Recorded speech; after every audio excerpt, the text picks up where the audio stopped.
Hi, this is Robert Kidd, VP of Fortress UAV Solutions. I'm here with Kevin Jones from Yuneec. Hi, Hey Kevin, how you doing? How was your day? Excellent. Great, Had great. a lot of flights, a lot of demonstrations. We appreciate you coming out. Would like to ask you a little bit more about Yuneec, what you guys do, what are your value props to your customers, and talk about this beauty here, the H520, and maybe some cool things you've seen out in the marketplace.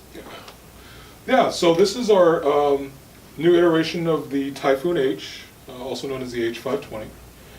This is our commercial grade piece, kind of geared for specific verticals, public safety, law enforcement, fire being a couple of those, and then architectural, engineering, and construction for mapping and surveying as a tool to assist in those types of use cases. And I assume you have software that goes with that to enable those use cases? Sure. Can you talk a little bit about those? Sure. So we've designed our own software for the pre-planning of a mission, if you will. So with the PIX Hawk flight controller in the product, it allows us for autonomous flight.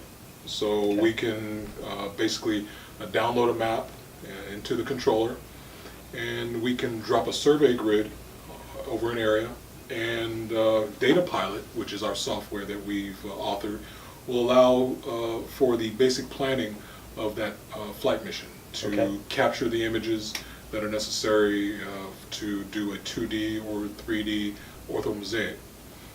We can then take those images and export those to a variety of different software platforms in order to render that image to a 2D or 3D topo.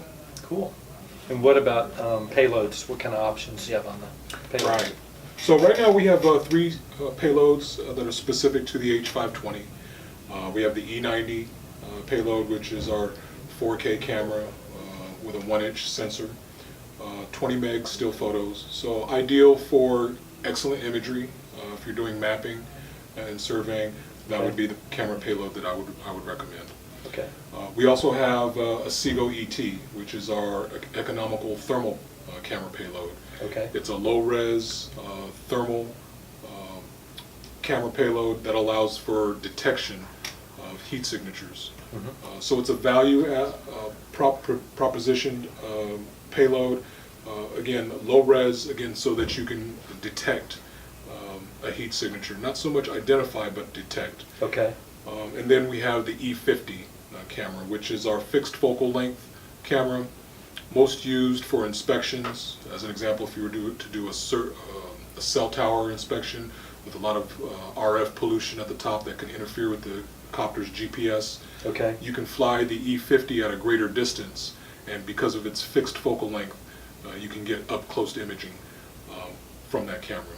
Interesting. So three separate payloads right now. All right, great. So you mentioned a few use cases. You mentioned the inspection part and interference in that environment.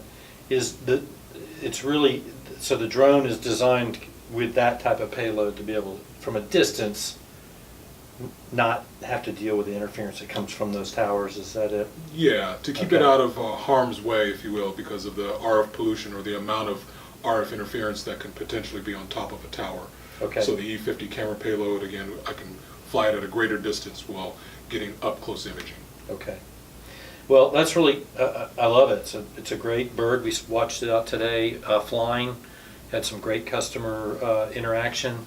One thing I'm really interested in every day, we hear more about these different use cases, something exciting that's happened. You've been around the block a while, I take it, in the drone business. Yeah. That wouldn't be that long in this world, but anything that just jumps out at you is one of the most interesting kind of use cases you've seen or run into?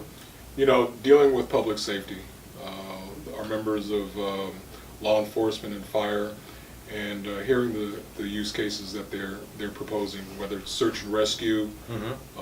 I had a gentleman in Missouri fly the H520 with the SIGO ET. He was called out on a volunteer basis to go assist with finding someone who'd driven off the road in high water, and he was able to detect this lost soul and communicate that to the fire department, and they were able to deploy resources and actually save that gentleman's life. Wow. Nice. Accident reconstruction is a big use case for UAVs, so that they can fly the UAV, capture images that are necessary for court proceedings, and clear the scene in a faster or timely manner. Rather than a 6-hour closed scene, they can open the scene up within hours, Okay. whether it's 2 or 3. So saving lives and preserving property. That's one of the things I'm proud about with this product. Great. You can see. I appreciate that. Well, we want to thank you for coming out. Appreciate Yuneec being our partner, and Excellent. thanks for the interview. Excellent. Thanks for having us. Bye.